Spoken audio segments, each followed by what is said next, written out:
Concernant les personnes qui sont malades, donc ou une personne tout simplement qui craint pour sa santé de manière claire s'il est amené à jeûner. Donc à ce moment-là, il ne jeûne pas, il est considéré comme une personne malade et il devra rattraper sa journée de jeûne quand il en aura les capacités après le mois du Ramadan, Inch'Allah.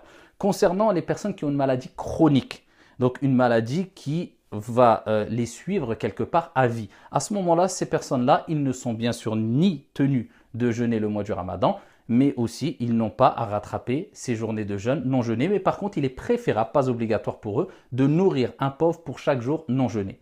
Et il en va de même pour les personnes très âgées, très avancées dans l'âge. Donc pour eux, il n'est pas obligatoire de jeûner si ils éprouvent une grande difficulté et pénibilité ou il y a un risque clair pour leur santé dû à leur âge très avancé.